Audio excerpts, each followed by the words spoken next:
చేస్తే బైబిల్లో ఎంతమంది ఎవరెవరు క్రీస్తు కనుక అక్షాక్షులు అయిపోయారు. అక్షాక్షులు సజీవ యాగముగా ఉన్నటువంటి వాళ్ళు ఉన్న రూపంలోనే ఎవరెవరు అక్షాక్షులు అయిపోయి ఉంటున్నారు అన్నది ఇక్కడ బైబిల్ లెక్కలను బట్టి మనము ఆలోచన చేస్తూ ఉండాలి. ఈ యొక్క కడవరి దినాలలో, అంచె దినాలలో, అపాయకరమైనటువంటి దినాలలో మనం ఉన్నాము గనుక అందుకని యేసు ప్రభు ఆయన ప్రేమించినటువంటి 12 మంది శిష్యులు, ఈ 12 మంది శిష్యులు కూడా క్రీస్తు కొరకు అక్షసాక్షులు అయిపోయి ఉంటున్నారు. యేసు ప్రభు బ్రతికి ఉన్నప్పుడు ఆ శిష్యులందరికీ ఒక చక్కని మాట చెప్పుకుంటూ వచ్చాడు. ఎవడైనా నన్ను వెంబడింప కోరిన ఎడల నా శిలువను ఎత్తుకొని నన్ను వెంబడించాలి. నా శిలువ ఎత్తుకొని నన్ను వెంబడించకపోతే వాడు నాకు పాత్రుడు కాదు అని చెప్పననే చెప్పుకుంటూ వచ్చాడు. కనుక నేను శిలువ అంటే శ్రమ అని అర్థం అన్నమాట. యేసు ప్రభు యొక్కకు వచ్చినటువంటి వారు శ్రమ పడాలి, నిందలు పడాలి, అవమానములు పడాలి, అనేకమైనటువంటి రీతులలో వదిలే తీసేయి కనుక ఆ ప్రకారముగా యేసును వెంబడిస్తున్నటువంటి వారికి హింసాకాలములో మనం ఉన్నాము. ఇప్పుడు జరుగుతున్నటువంటి కాలం హింసల కాలం. దీనినే బైబిల్ చెప్పింది ఏంటంటే వేదన కాలం. అలాగనే ఇదే బైబిల్ చెప్పింది ఏంటంటే ఇంకొక చాట యుగ సమాప్తి కాలం. యుగ సమాప్తి కాలం అనే, వేదన కాలం అనే, హింసల కాలం అనే, ఆవేదనతో ప్రతి విధమైనటువంటి పరిస్థితులు ఈనాడు నెమ్మది లేక, సమాధానము లేక, గలిబిలి గందరగోళంతో జరుగుతూ ఉంటున్నటువంటి పరిస్థితులు ఇవన్నీ కూడా మనం వింటూ ఉంటున్నాం.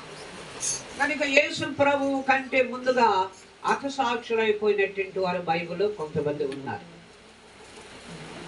అటు తర్వాత యేసు ప్రభువు కూడా సంఘము కొరకు హతసాక్షి అయిపోయి ఉన్నారు. అపోస్తలులు 12 మంది సంఘం కొరకు, క్రీస్తు కొరకు హతసాక్షులు అయిపోయి ఉంటున్నారు. అలాగనే హతసాక్షులు అయిపోయినటువంటి వారిలో స్టెఫెన్ కనబడుతున్నాడు, పౌలు గారు కనబడుతున్నారు, పేతురు గారు కనబడుతున్నారు, ఆంద్రియా కనబడుతున్నాడు, అలాగనే యోహాను కనబడుతూ ఉంటున్నారు. మరి సెయింట్ థోమా ఆయన కూడా హతసాక్షి అయిపోయి ఉన్నాడు. మొదటి శతాబ్దం 56వ సంవత్సరంలో మన భారతదేశానికి వచ్చి సువార్త అందించి మద్రాస్ మరి ఆ కొండ మీద అతడు ప్రార్థన చేస్తూ ఉంటుండగా తెలియనటువంటి అగాధ్యంతో నిండినటువంటి వారు ఈ తోమగారి యొద్దకు వెళ్ళి ప్రార్థన చేస్తూ ఉంటుండగానే మల్లెపు పోటుతో ప్రక్కలో పొడిచి ఆయనను చంపివేశారు. కనుకనే మొట్టమొదటి శతాబ్దంలోనే హతసాక్షులు అయిపోయినటువంటి వారు 12 మంది కూడా సిలువేయబడి యేసు ప్రభు చనిపోయినటువంటి ఆయన, పేతురు గారు తలక్రిందులుగా సిలువేసి ఆయన చంపివేశారు. యోహాను మహాభక్తుని తీసుకుని వెళ్ళి పద్మాసు దీపంలో అక్కడ విడిచిపెట్టి చేసి సరసరా కాగుచున్నట్టు నూనె కళాయిలో వేసి అక్కడ నుండి ఆయన హతసాక్షిగా ఉండవలెనని అలాగున ఆయనను చంపివేయటకు ప్రయత్నం చేశారు. ఆ సలసలా కాగుచున్నట్టు నూనె కళాయిలో యోహానును తీసుకుని వేస్తే ఆ నూనె చల్లారిపోయి అతడు క్షేమంగానే ఉన్నాడు. దానియేలును తీసుకుని వెళ్ళి సింహం బోనులో క్రీస్తు కొరకు, క్రీస్తుకు పూర్వం హతసాక్షి కావాలని ఆనాడు ఉన్నటువంటి రాజులు షడ్రకు మెషకు అబేద్నెగోవులు, ఆనాడు ఉన్నటువంటి రాజులు షడ్రకు మెషకు అబేద్నెగోవులు, అలాగనే దానియేలు గారిని వీళ్ళందరూ పూర్వదినాలలో క్రీస్తు కంటే ముందు హతసాక్షులుగా ఉండాలని ప్రయత్నం చేశారు. దేవుడు వారిని కాపాడాడు. యేసు ప్రభు చనిపోయి ఉంటున్న తరువాత మొదటి శతాబ్దంలో క్రైస్తవ సంఘం విస్తరిస్తూ ఉంటున్నటువంటి సమయమున మొదటి శతాబ్దంలో ఇక్కడ స్టెఫెను అని చెప్పినని ఒక ప్రభు నమ్మినటువంటి ఒక సహోదరుడు ఉన్నాడు. ఆయన గురించి ఇప్పుడు నేను మీకు ఇలాగున తెలియజేసుకుంటున్నాను. 54వ అధ్యాయము 7వ వారి మాటలు విని కోపముతో మండిపడి అతనిని చూసి పండ్లు కొరికిరి. చూసారండి ఏం చేశారంట? అతనిని చూసి పండ్లు కొరికిరి. ఎవరిని? అతడంటే స్టెఫెను. ఆనాడు ఉన్నటువంటి యోధా సంఘం యోధా సంఘం యేసు ప్రభువును ఒప్పుకోదు, ఈ రోజు వరకు కూడా ఒప్పుకోరన్నమాట. అందుకని ఆ యోధా సంఘం వారు స్టెఫెను చూసి పండ్లు కొరికిరి.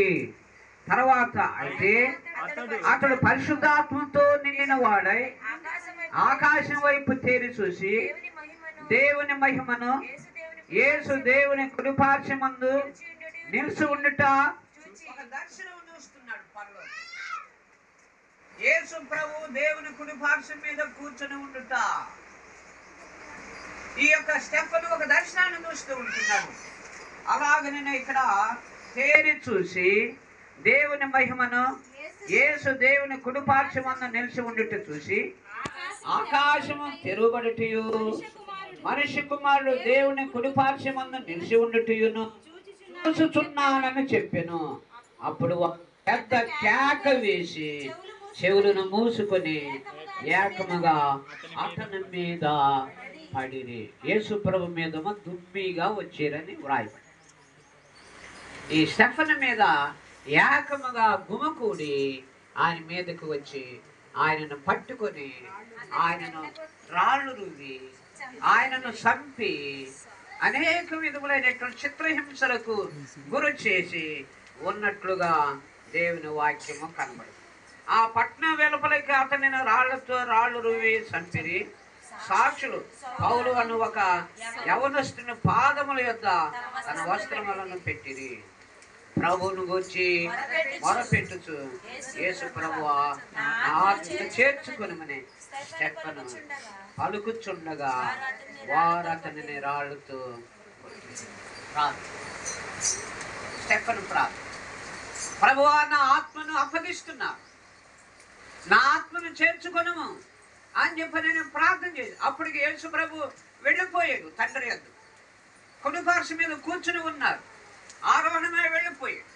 అంటే ఆయన చనిపోయి సమాధి చేయబడి 3 దినముల సమాధిలో ఉండి తిరిగి పునరుద్ధానం చెంది ఆరోహణమయ్యిన తర్వాత మళ్ళా 40 దినాలు మరి ఆయన ఎక్కడెక్కడ పరిచర్య చేసాడో అంతటా కూడా తిరిగి మళ్ళా తిరిగి గలిలయ ప్రాంతానికి వచ్చి ఆ గలిలయ ప్రాంతంలో ఒలివ కొండ దగ్గర నిలబడి ప్రజలందరూ 500 మంది ప్రజలు చూస్తూ ఉంటుండగానే ఆయన ఆరోహణమై పరలోకానికి వెళ్ళిపోతూ ఒక మేఘం వచ్చి యేసు ప్రభువును మేఘములో కొనిపోబడింది. మేఘము ఆయనకు వాహనము.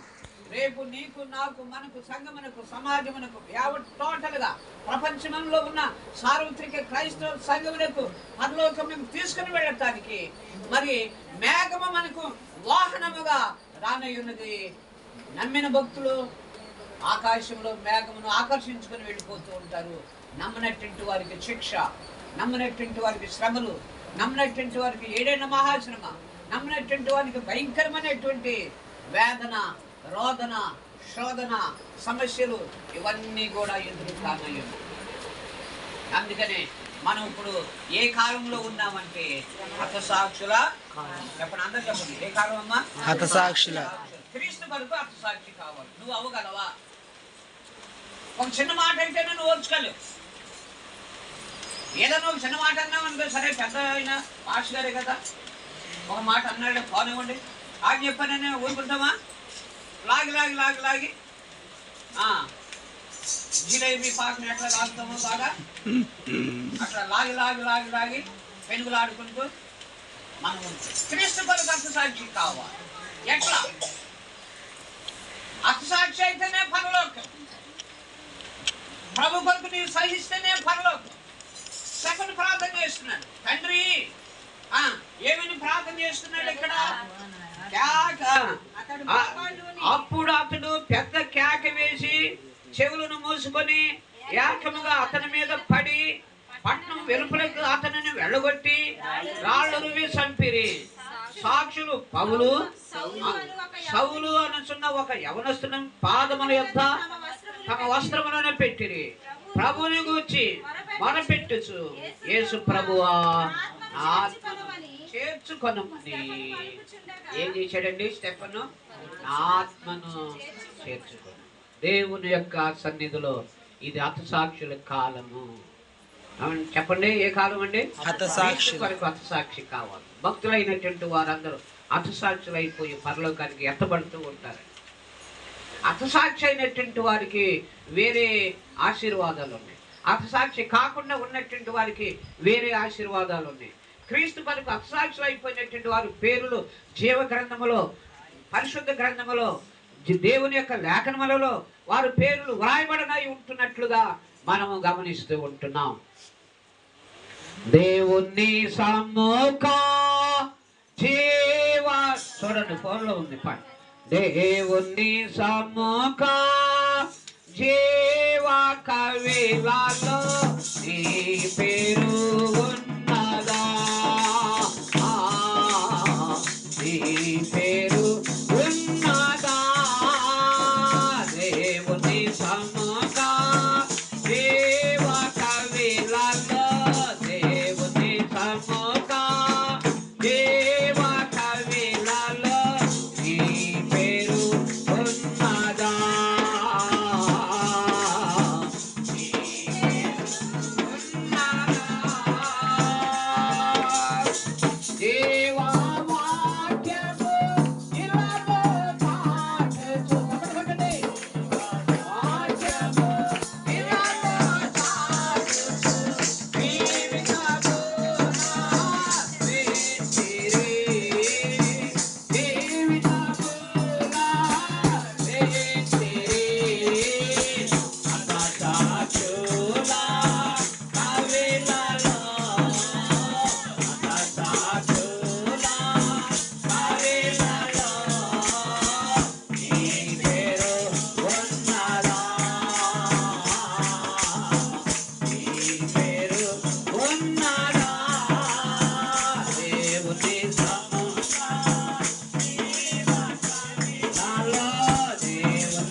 అందుకని హతసాక్షుల కాలువలో, హతసాక్షుల గుంపులో మన పేరు ఉన్నదా.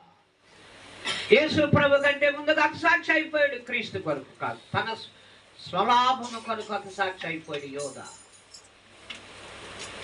ఎవరండి? యోధ. ఎవరి కొరకు? తన స్వలాభము కొరకు. మన స్వలాభం కొరకు మనం హతసాక్షులు అయింది లెక్కలోకి రాదు. క్రీస్తు కొరకు హతసాక్షులు అయినటువంటిదలే. ప్రకటన గ్రంథంలో ఈ హతసాక్షుల వరస, ఈ హతసాక్షుల యొక్క వాలు, ఈ హతసాక్షుల యొక్క జీవితము, ఈ హతసాక్షుల యొక్క అనుభవము, ఈ హతసాక్షుల యొక్క పరిస్థితులలో మనము మన జీవితము ఎలాగున ప్రభువులో మనము కనబడుతూ ఉంటున్నాము అన్నది ఇక్కడ దేవుని యొక్క వాక్యాన్ని బట్టి, ప్రభు యొక్క ప్రేమను బట్టి, దేవుని యొక్క కృపను బట్టి మనలను మనము ఆయన యొక్క సన్నిధిలో సిద్ధబాటు కలిగి ఉండవలనని వాక్యం మనందరికీ తెలియజేస్తూ ఉంటున్నట్లుగా మనం చూస్తూ ఉంటున్నాం. ఎవరు హతసాక్షులు అయి ఉన్నటువంటి వారు, వారికి దేవుడు ఏ విధమై ఉంటున్నటువంటివి ఏర్పాటు చేసి ఉంటున్నాడు. 7వ అధ్యాయము ప్రకటన గ్రంథము 12వ వచనము నుండి మనం చదువుకుందాం. దేవదూతలు అందరూ సింహాసనము చుట్టూను పెద్దల చుట్టూను ఆ నాలుగు జీవుల చుట్టూను నిలువబడి ఉండిరి. వారు సింహాసనము ఎదుట సాష్టాంగపడి ఆమేన్ యుగయుగముల వరకును దేవునికి స్తోత్రమును మహిమయు జ్ఞానమును కృతజ్ఞతాస్తుతులు ఘనతయు శక్తియు బలమును కలుగును గాకని చెప్పుచు దేవునికి నమస్కారము చేసిరి. ఏం చేస్తున్నారండి? దేవునికి మహిమయు, దేవునికి ఘనతయు, దేవునికి ప్రభావమును, దేవునికి శక్తియు, తర్వాత ఇంకా అనేక విధముల ఉంటున్నటువంటి రీతులలో ఆయనకు కృతజ్ఞతాస్తుతులు చెల్లించుచు దేవునికి నమస్కారము చేస్తూ ఉండిరి. ఆ తర్వాత ఆ పెద్దలలో ఒకడు మీరు ఆపండి. ఎంతమంది చదివితే నేను ఎక్కడ సమాధానం చెప్తా? నేనే చదువుకుంటాను. ఎప్పుడైనా బైబిల్ నేనే చదువుకుంటాను, మీరు ఎవరు చదవరు. కనుక ఇక్కడ దేవుని యొక్క సన్నిధిలో దేవుని బిడ్డగారా, ఇక్కడ దేవుని వాక్యం మనకి ఎలాగ కనబడు. ఆ పెద్దలలో ఒకడు తెల్లని వస్త్రములను ధరించుకుని ఉన్న వీరు ఎవరు, ఎక్కడి నుండి వచ్చిరని నన్ను అడుగగా, అందుకు నేను అయ్యా నీకే తెలియననగా అతడు ఎలాగను నాతో చెప్పాను, వీరు మహాశ్రమలలో నుండి వచ్చినటువంటి వారు. ఎక్కడి నుండి వచ్చారండి? శ్రమల కాలంలో నుండి చిత్తబడినటువంటి భక్తులు అన్నమాట. క్రీస్తు కొరకు హతసాక్షులైపోయినటువంటి బిడ్డలన్నమాట. క్రీస్తు కొరకు తమ జీవితాలను త్యాగం చేసుకొని, ప్రాణాలను అర్పించి, బలియాగము జరిగించి, దేవుని కొరకు సజీవ యాగముగా తమను తాము దేవునికి అప్పగించుకున్నటువంటి వారు ఎవరు? వీరు క్రీస్తు కొరకు శ్రమ పడినటువంటి వారు. నీ ఇంటి కొరకు నువ్వు శ్రమ పడుతున్నావు, నీ బిడ్డల కొరకు నువ్వు శ్రమ పడుతున్నావు, నీ కుటుంబ జీవన విధానం కొరకు నువ్వు శ్రమ పడుతున్నావు, నీ రక్త సంబంధికుల కొరకు నువ్వు శ్రమ పడుతూ ఉంటున్నావు. కానీ క్రీస్తు కొరకు ఏ శ్రమ పడుతున్నావు? ఏది నీ యొక్క ఆ సాక్రిఫైస్? ఎవరు వీరు? క్రీస్తు కొరకు మహాశ్రమలలో నుండి వచ్చినటువంటి వారు. మహాశ్రమం, 7 మహాశ్రమం, అది వేరు, అది వేరే విషయం. కానీ మహాశ్రమలలో నుండి వచ్చినటువంటి వీరు ఏం చెబుతూ ఉంటున్నారు ఇక్కడ? ఎక్కడి నుండి వచ్చిరని నన్ను అడగగా, అందుకు నేను అయ్యా నీకే తెలియననగా అతడు ఎలాగను నాతో చెప్పెను, వీరు మహాశ్రమలలో నుండి వచ్చిన వారు. గొర్రెపిల్ల రక్తములో తమ వస్త్రములను ఒదుకుకొని వాటిని తెలుపు చేసుకొని ఉన్నటువంటి వారు అని చెప్పనని కనబడుతూ, అందువలన వారు దేవుని సింహాసనము ఎదుట నుండి రాత్రింబగళ్ళు ఆయన ఆలయములో ఆయనను సేవించుచూ ఉంటున్నారు.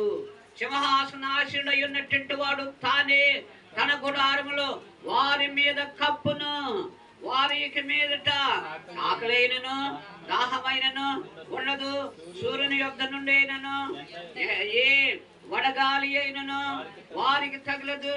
ఏలైనగా సింహాసనం ఆ మధ్యమునందుండు గొర్రెపిల్ల వారికి కాపరి అయి జీవజనుల బొక్క యొద్దకు వారిని నడిపించును. దేవుడే వారి కన్నుల నుండి బాష్ప బిందువును ఆయన తుడిచివేయును. వారు ఎక్కడి నుండి వచ్చారు? క్రీస్తు కొరకు నువ్వు శ్రమ పడే క్రైస్తవులు ఏమ్మా? క్రీస్తు కొరకు నువ్వు ఏ క్రైస్తవుడు ఉండాలి? తినిపెట్టే క్రైస్తవుడు కాదు, ఆగుబోతు క్రైస్తవుడు కాదు, నిద్రపోయే క్రైస్తవుడు కాదు, కుదుగుబాటు పడే క్రైస్తవుడు కాదు, శ్రమ పడే క్రైస్తవుడు. శ్రమ పడితే ఉంటుంది, ఫలితం ఉంటుందండి. శ్రమ లేకపోతే ఏం లేదు, ఫలితం లేదు. దేనికైనా ఏం పడాలి? శ్రమ పడాలి. దేవుని కొరకు, సంఘం కొరకు శ్రమ పడాలి. ఆత్మల రక్షణార్థం శ్రమ పడాలి. రాళ్ళతో రోపడ్డారు, రంపములతో కోయబడ్డారు, ఆకలి కొని ఉంటున్నారు. ఎబ్రాయిలకు రాసిన పత్రిక 11వ అధ్యాయం విశ్వాసుల జాబితా. విశ్వాసుల యొక్క జాబితాలో మన పేరు ఉందా? లేకపోతే మన ఊరు ఉందా? లేకపోతే మన పరిస్థితులు ఉన్నాయా? ఈ విశ్వాసపు జాబితాలో నీవు ఎందులో కనబడుతూ ఉంటున్నావు అన్నది ఇక్కడ మనము ఈ విధముగా ప్రశ్న చేసుకుంటూ ఉండాలి. 11వ అధ్యాయము 33వ వారు విశ్వాసము ద్వారా రాజ్యములను జయించిరి, నీతి కార్యములను జరిగించిరి, వాగ్దానములను పొందిరి, సింహములను మోయించిరి, అగ్నిబలమును చల్లార్చిరి, ఖడ్గదారును తప్పించుకొనిరి, బలహీనులుగా ఉండి బలపరచబడిరి, యుద్ధములో పరాక్రమశాలులైరి, అన్యుల సేనలను పారద్రోలిరి, స్త్రీలు మృతులైన తమ వారిని పునరుద్ధానము వలన మరలా పొందిరి, కొందరైతే మరి శ్రేష్టమైన పునరుద్ధానమును పొందగోరి విడుదల పొందనొల్లక యాతన పెట్టబడిరి, మరికొందరు తిరస్కారములను. ఏం జరుగుతాయండి? సంఘంలోనికి వచ్చినటువంటి వారి మీద తిరస్కారాలు వస్తాయి. నువ్వు ఏ పని చేసినా ఒక్కొక్కసారి తిరస్కారం వస్తుంది. నీకైనా నాకైనా ఎవరికైనా తిరస్కారం వస్తాయి. మన సంఘాలు నేర్చుకున్నటువంటి పనేం చేయరు, పెత్తనాలు చేస్తారు. బ్యాప్టిస్ట్ సంఘాలలో ఉన్నటువంటి మొదటి నుంచి ఆనవాయితీ అదే, పెత్తనాలు చేసే సంఘాలు. పని చేయరు. ఎవరైనా ఏదైనా ఒక పని చేశారనుకోండి, ఈ రకరకాలుగా మనం మాట్లాడుతూ ఉంటాం. నువ్వు పని చేయాలి, శ్రమ పడాలి, ఫలితం పొందాలి. శ్రమ పడుకోకుండా పెత్తనాలు చేసి రేపు ఎంతమంది వస్తారు? గుడి అంతా అయిపోయిన తర్వాత చూడండి, మీకే చెబుతున్నా కాబట్టి అప్పుడు వస్తారు. భోజనాలు పెట్టుకుంటాంగా, భోజనాలు అయిపోయిన తర్వాత ఇక అప్పుడు రేగుద్ది. కొందరైతే ఏం చేశారండి? రంపములతో కోయబడిరి, రాళ్లతో రువ్వబడిరి. మరికొందరు తిరస్కారములను, కొరడా దెబ్బలను, బంధకములను, ఖైదీలను అనుభవించిరి, రాళ్లతో కొట్టబడిరి, రంపములతో కోయబడిరి, శోధించబడిరి, ఖడ్గములతో చంపబడిరి, గొర్రె చర్మములను, మేక చర్మములను వేసుకొని దరిద్రులయుండి శ్రమపడి హింస పొందుచుండిరి. చప్పట్లు కొట్టండి అందరూ కూడా. నేను చదివినట్టు మీరందరూ కూడా ఏ జాబితాలో ఉన్నవారంటే విశ్వాసుల జాబితా.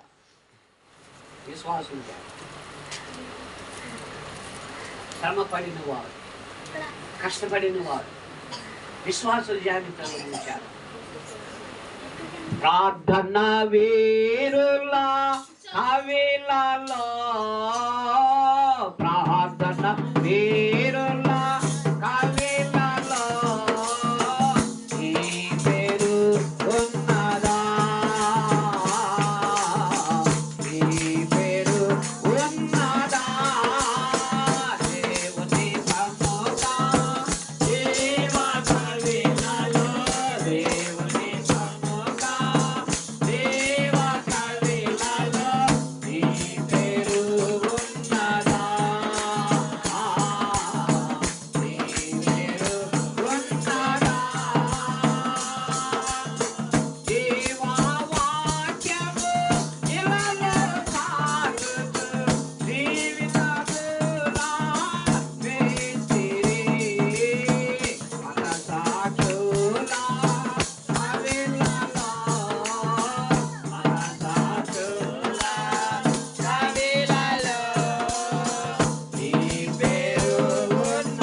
ఇన్ని అనుభవించిన క్రీస్తు కొరకు ఏం పడి ఉన్నారంటే శ్రమ.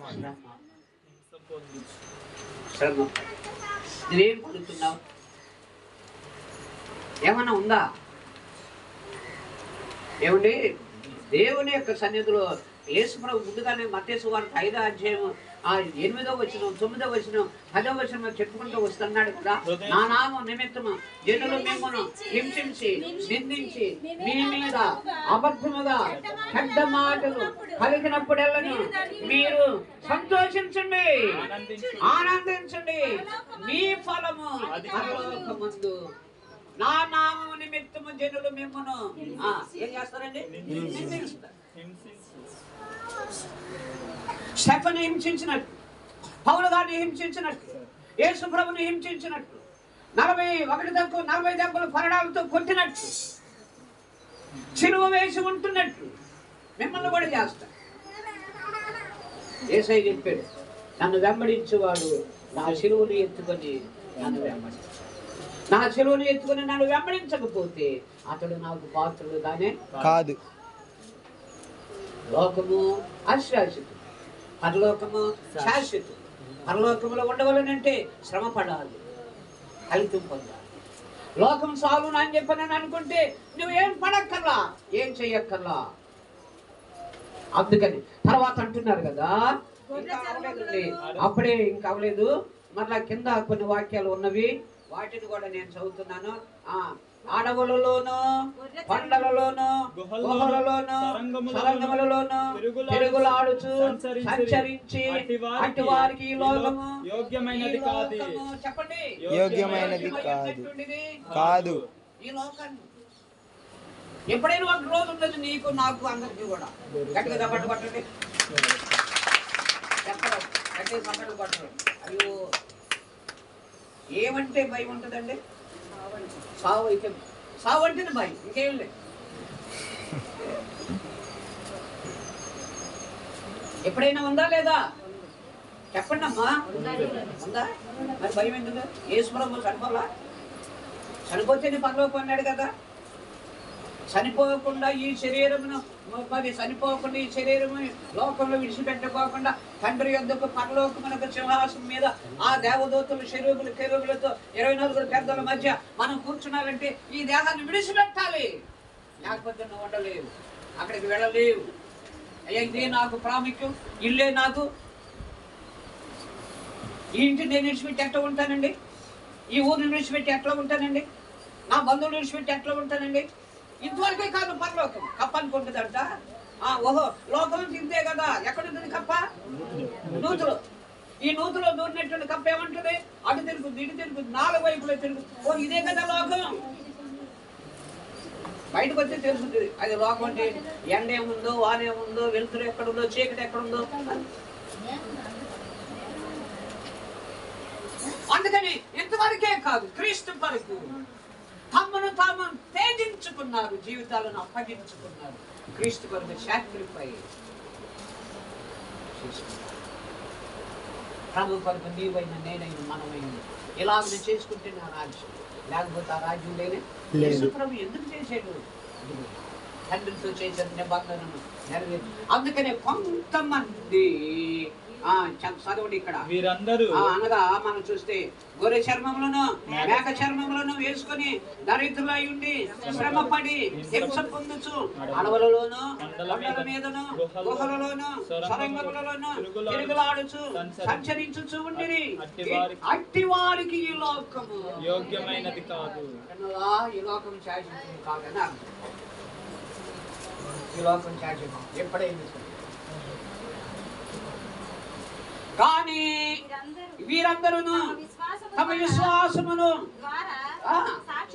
సాక్ష్యం పొందిన వారైనను మనము లేకుండా సంపూర్ణములు కాకుండా నిమిత్తము దేవుడు మన కొరకు శ్రేష్టమైనటువంటి దానిని సిద్ధపరచను గనుక